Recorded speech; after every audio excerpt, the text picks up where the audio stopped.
अगर आपको सारे राज को साइंटिफिक रीति से या चक्र की रीति से जानना है तो हमारी चैनल पर सब कुछ मिलेगा। नाम है शिव शक्ति मेडिटेशन बीके कुसुम। फिर सब्सक्राइब करेंगे तो प्लेलिस्ट में जाएंगे, वहाँ आपको सब कुछ ग्रुप वाइज मिलेगा।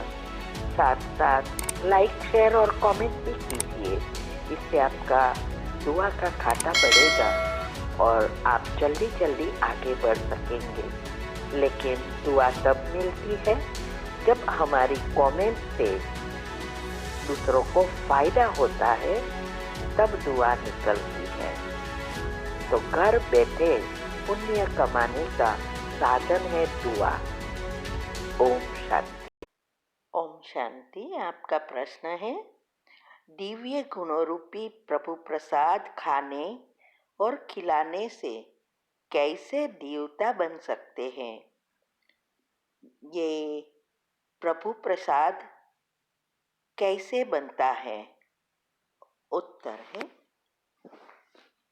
आज मुरली में यही समझाया कि हमारे जो दिव्य गुण हैं, जो मुख्य 7 गुण हैं और उससे जुड़े बहुत सारे गुण हैं, तो ये दिव्य गुण जिससे हम देवता बनते हैं, तो ये एक बहुत श्रेष्ठ प्रभु प्रसाद है। जैसे भक्ति मार्ग में भी प्रसाद का बहुत महत्व है, थोड़ा थोड़ा भी सबको बांटते रहते हैं, अकेले नहीं खाते। ऐसे ही हमें भी ये दिव्य गुणों को पहले धारण करना है, फिर जो भी आत्माएं हमारे संपर्क में आती है या मनसा द्वारा भी हर एक को हम ये गुणों को बांटते हैं, तो इससे अनेकों को फायदा होता है। तो जैसे बाबा कहते हैं कि स्थूल में हम एक दूसरों को टोली खिलाते हैं, ऐसे ही हमें इस गुण और शक्तियों की टोली देना है। जिसको जैसी चाहिए, जिस शक्ति की आवश्यकता है, जिस गुण की आवश्यकता है, वही उनको देने से फायदा होता है।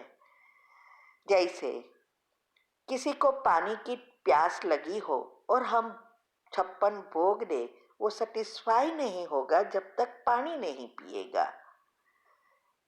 तो ऐसे ही किसी को सहन शक्ति चाहिए और हम उसको सामना करने की शक्ति दे या समझ देने बैठे, तो उसको वो नहीं चाहिए, इसके फायदा ही नहीं होगा।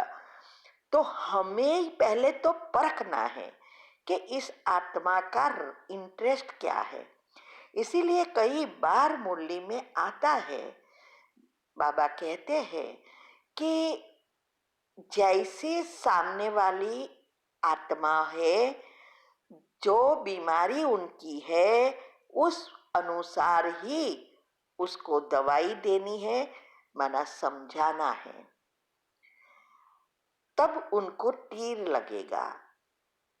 तो जैसे सामने वाली आत्मा डॉक्टर है और उसको हम दूसरी बातें सुनाने बैठ जाए, मुरली की डायरेक्ट बातें सुनाएंगे तो उसको समझ में ही नहीं आएगा।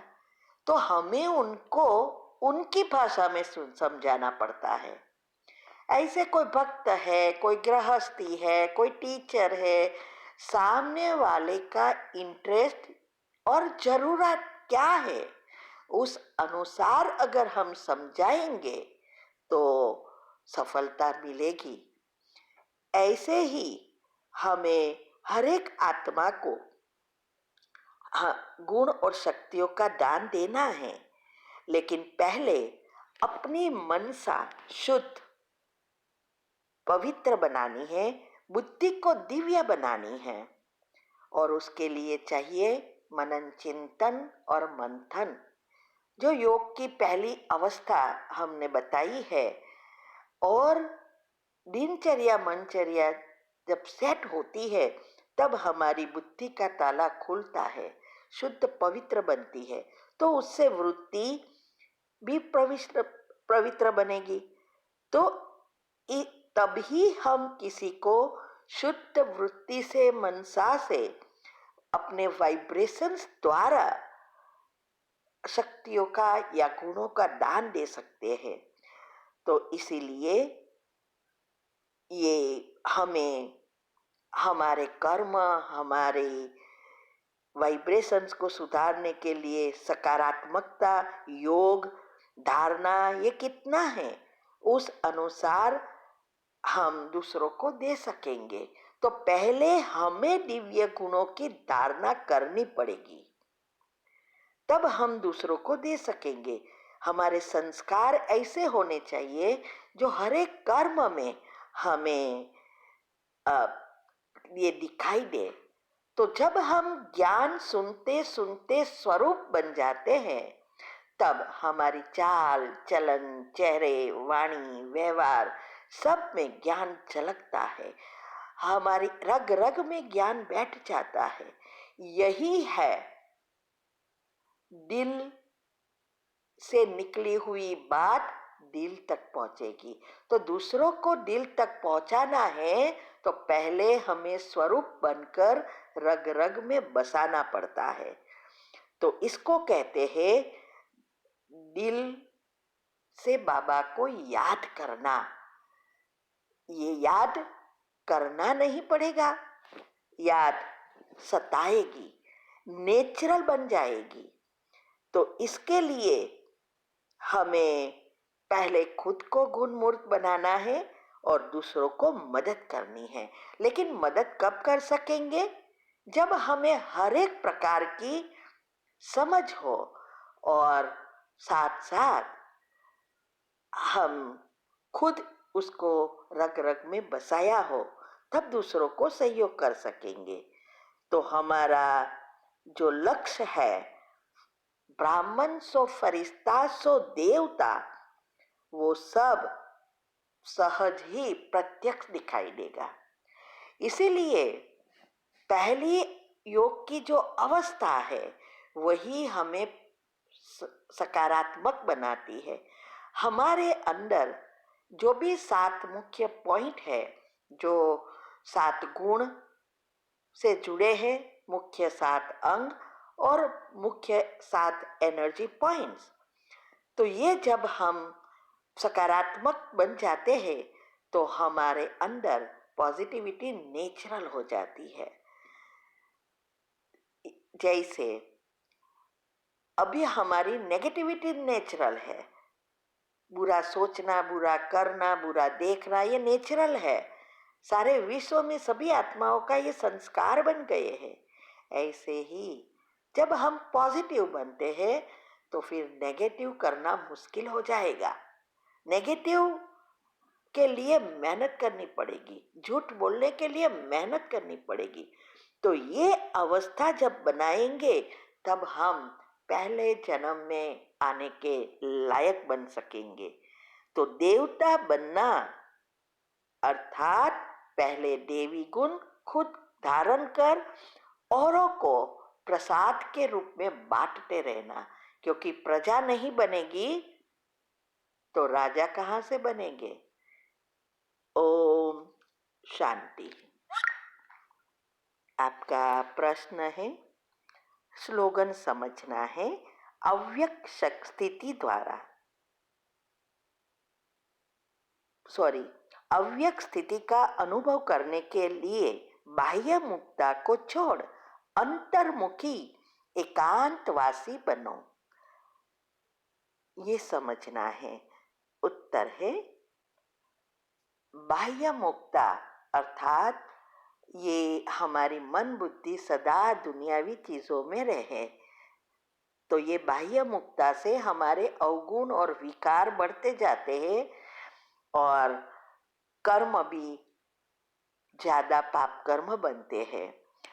लेकिन अंतर्मुखी का अर्थ है हमारे अंदर जो आत्मा है, उस आत्मा से जुड़ी हुई बातों, गुण, शक्तियों का चिंतन कर अंदर की बातों में, इस आत्मा और परमात्मा की बातों में सदा मन बुद्धि को बिजी रखना है।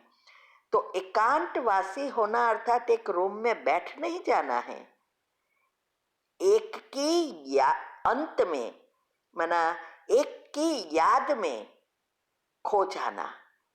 कुछ भी करते हैं, करना सब कुछ है, सबके साथ रहना है, गृहस्थ में रहना है, सब कुछ यूज भी करना है, लेकिन सदा उनसे, बाबा से जुड़े रहे। और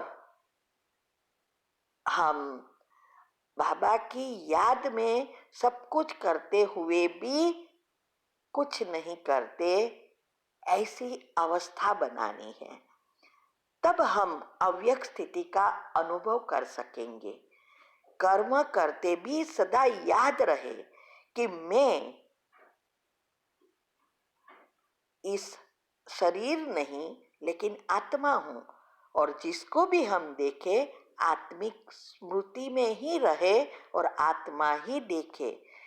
तो देखने का अर्थ यहाँ ये नहीं है कि उसकी प्रकृति में देखते रहो, नहीं, स्मृति रहनी चाहिए कि ये भी आत्मा है। जब हम आत्मिक स्मृति में रखते हैं तो उस आत्मा के गुण दिखाई देगा। आत्मा के पिता परमात्मा भी हमारा सेम है, माना समान है, वो दिखाई देगा, उसके अवगुण नहीं दिखाई देगा। यही है सबसे अच्छी चीज, जो गुणों को धारण करने की एक विधि है। हमने सारी विधि, सारी चीजें यूट्यूब पर रखी है, सारे राज रखे हैं। आप ये बातों को अगर समझेंगे तो नेचुरल एकांतवासी बन जाएंगे, अंतर्मुखी बन जाएंगे। ओम शांति।